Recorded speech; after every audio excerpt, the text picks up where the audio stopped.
warahmatullahi wabarakatuh. Perkenalkan, nama saya Ahmad Fadil Baji. Dan di sini saya akan menyampaikan method teaching ya, yang mengenai hukum Newton. Selamat menyaksikan. Assalamualaikum warahmatullahi wabarakatuh. Selamat siang anak-anak. Terima kasih. Masih semangat? Masih dong harus di bulan puasa ini yang hari keberapa? 21, 22, 21 ya. Insya Allah ya masih semangat meskipun lapar, haus, kita tetap harus semangat. Dan pembelajaran hari ini Bapak tidak akan terlalu serius ya, karena kalian juga masih lesu ya, kelihatannya lesu. Tapi meskipun lesu, kita harus tetap belajar, tetap harus semangat ya. Baik, di sini Bapak akan menyampaikan materi mengenai hukum Newton ya, hukum Newton. Baik, pertama, ada yang tahu hukum Newton itu apa? Ada yang tahu ada berapa hukum Newton itu? Ya, 3 hukum Newton itu ada 3. Sebentar.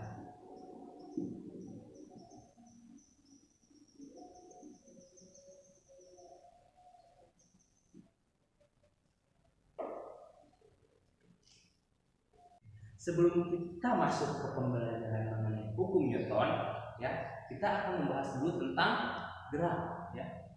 Apa sih itu gerak? Ada yang tahu?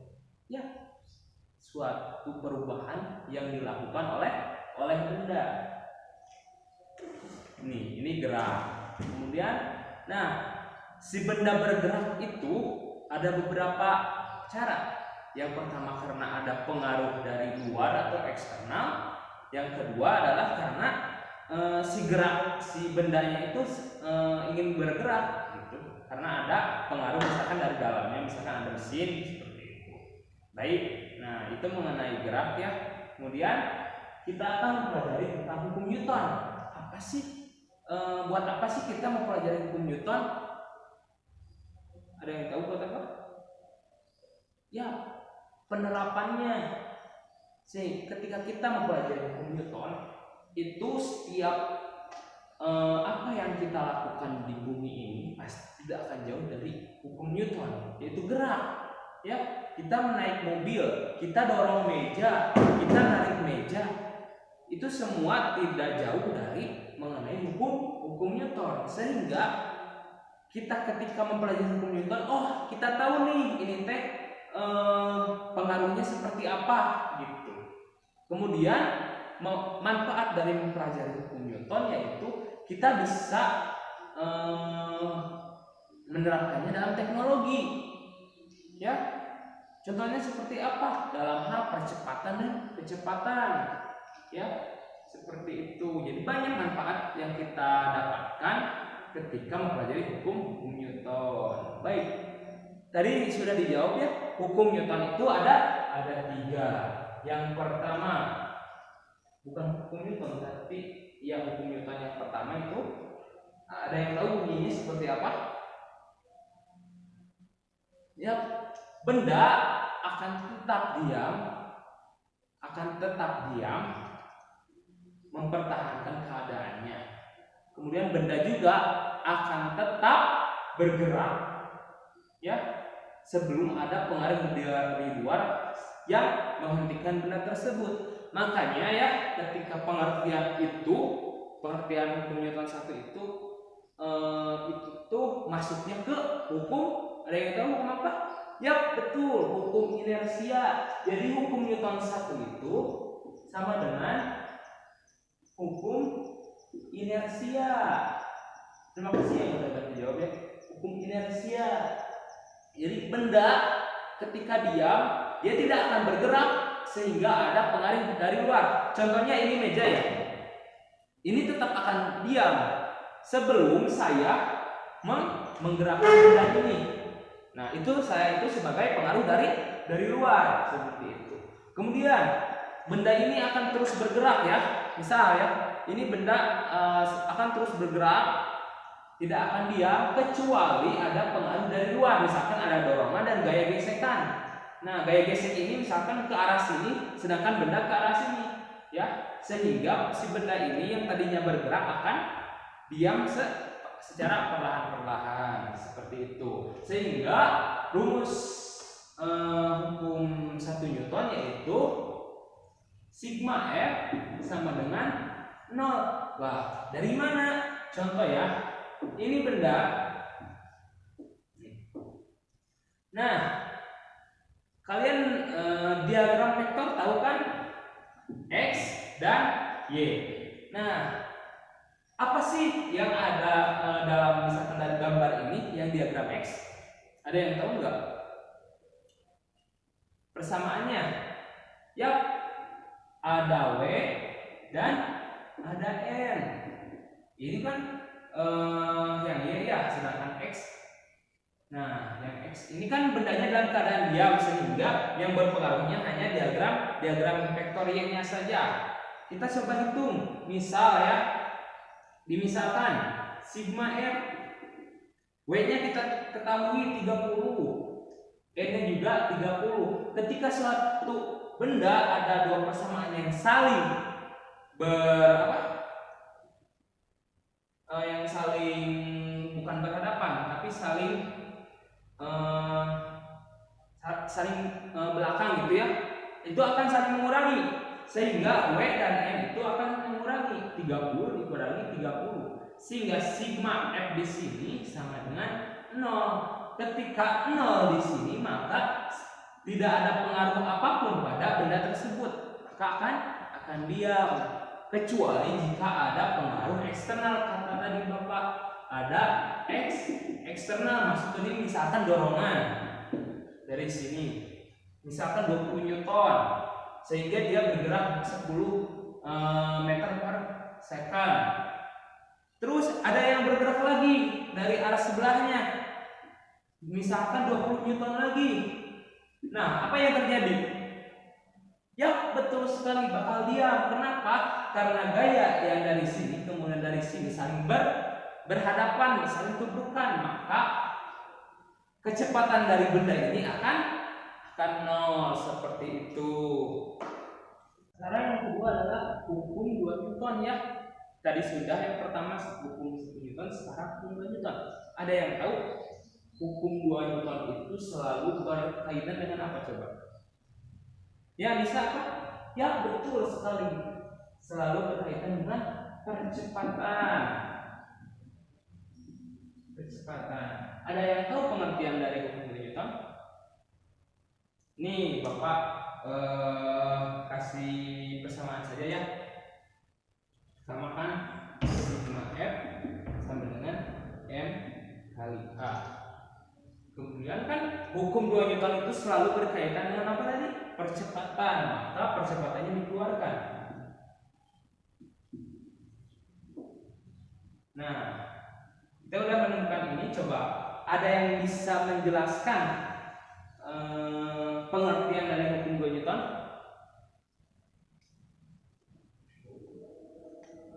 Ya, betul sekali. Hukum 2 Newton itu adalah sebuah resultan gaya, ya, resultan gaya yang berbanding lurus dengan percepatan dan berbanding terbalik dengan massa benda. Nah, selalu ada resultan gaya.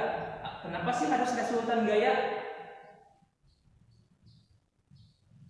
Ya, karena ketika suatu benda diberi gaya itu tidak hanya ada satu gaya saja. Ya, benda tidak akan bergerak ketika hanya ada satu gaya saja. Mungkin ada dua gaya, misalkan ada gaya dorong ya dari sini dan juga ada gaya gesek dari sininya. Seperti itu. Jadi ada dua gaya. Nah, ya. Sekarang persamaan ini dari mana sih berasal? Tiba-tiba ada ini apa? Sigma F sama dengan M kali A. Kenapa harus ada langsung itu? Oke, kita turunin rumusnya ya. Yang pertama adalah gaya, ya. Gaya ketika selalu berkaitan dengan momentum dan waktu, ya. Sehingga kita masukkan diferensial P per diferensial P karena ini akan diturunkan seperti itu. Kemudian ingat ya, ketika kita berkaitan dengan P momentum itu persamaannya apa? M kali V. Ya, betul sekali, M kali V. Kemudian kita turunkan. Nah, penurunan rumus ini menggunakan penurunan rumus parsial. Parsial ya. Kalian masih ingat enggak tentang persamaan yang UV aksen? Ada yang masih ingat? UV aksen yang seperti ini jadinya U aksen V ditambah U V aksen seperti itu. Maka kita coba masukin MV ya. Tadi kan MV ya. Kita masukin ke sini. M kali V aksen sama dengan coba M aksen kali V ditambah M kali V aksen seperti itu. Maka kita masukin saja ke persamaan yang parsial tadi ke sini ya. Dengan F kita turunkan saja yang D diferensial per dt M kali V. Kan asalnya gini ya, ketika kita diparsialkan maka F sama dengan M D per dt ditambah satu lagi apa? V D per dt ini kali V. Nah, ya, ketika sudah mendapatkan hasil seperti ini atau mohon maaf terbalik. V diferensial per dt. Nah, kita ingat ya, V itu lebih kecil dari C. Dari mana ini? Ini adalah salah satu saya lupa lagi ya. Jadi ketika sebuah kecepatan benda di bawah kecepatan cahaya itu akan menghasilkan 0. Resultannya akan 0. Nah, di sini V di sini adalah kecepatan yang di bawah kecepatan cahaya. Maka resultannya adalah 0. Maka F sama dengan M diferensial per dt ditambah, ingat kata tadi saya, ketika kecepatan ini di bawah kecepatan cahaya atau C, maka hasilnya adalah 0 seperti itu. Nah, maka menghasilkan F sama dengan M diferensial per dt. Nah, kemudian ingat ya, percepatan itu didapat dari D diferensial per dt ya. Ya, percepatan itu dihasilkan dari sini. Nah, ketika dimasukkan maka menghasilkan M kali A seperti itu. Jadi ini didapat dari penurunan parsial seperti itu.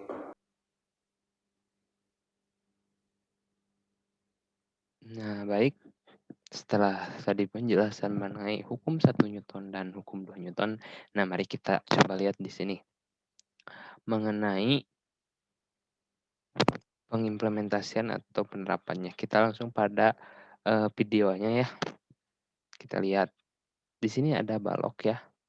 Balok kayu atau kayu. Coba kita checklist dulu semuanya biar kelihatan berapa kilogramnya. Oh, 50 kilogram. Nah, di sini ada panel speed, kecepatan, dan akselerasi. Gitu. Nah, kita tahu sendiri ya, hukum 2 Newton itu mengenai percepatan, yaitu sigma F sama dengan percepatan atau gaya sama dengan percepatan. Artinya, kalau kita mencari percepatannya yaitu A sama dengan, maka untuk mencari A-nya itu berarti sigma F per massa. Di sini ada massa yang 250 dan di sini ada yang 120 dan 40. Kita coba saja ya. Di sini ada balok kayu. Bagaimana caranya biar si balok kayu ini atau kayu yang ini tuh bisa bergerak. Maka si orang yang ini tuh diberi diberi gaya sebesar, kita coba. Nah, si benda atau balok kayu ini bergerak jika diberi kecepatan atau diberi gaya itu 150 newton ya. Kita coba kurangi sedikit demi sedikit. Nah,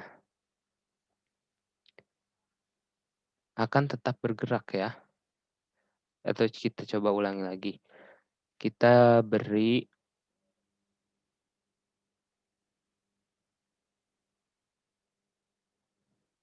gaya sebesar 50.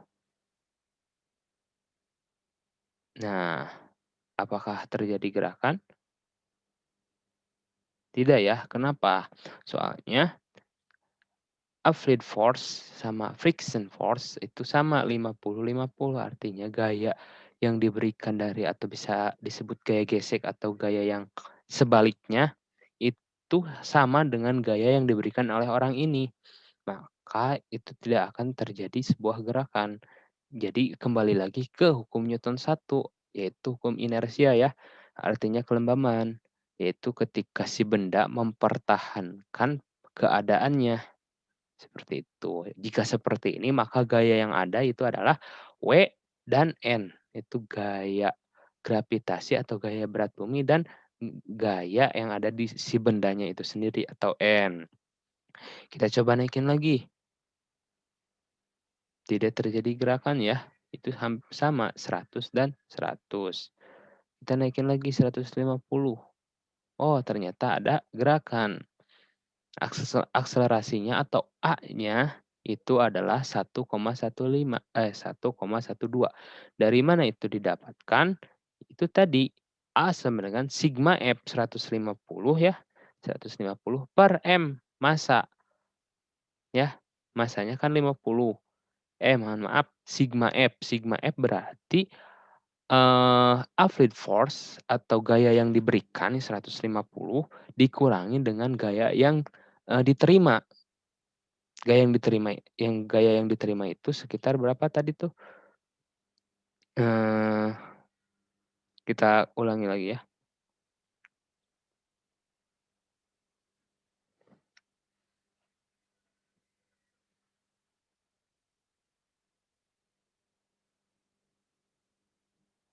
Nah, kita beri 150. Nah, 101,12 meter per second kuadrat itu akselerasinya didapat dari yang 150 newton gaya yang diberikannya, dikurangi gaya yang diterimanya, ya gaya yang diterimanya itu 94 friction force-nya. Jadi sum of force-nya atau gaya yang ada di benda ini tuh 56. Makanya 56 dibagi kan sigma F-nya itu 56 dibagi dengan masanya itu ada 50 kilogram. Maka akselerasinya itu 56 dibagi 50 yaitu 1,12 seperti itu. Itu untuk penerapan dari hukum Newton 2.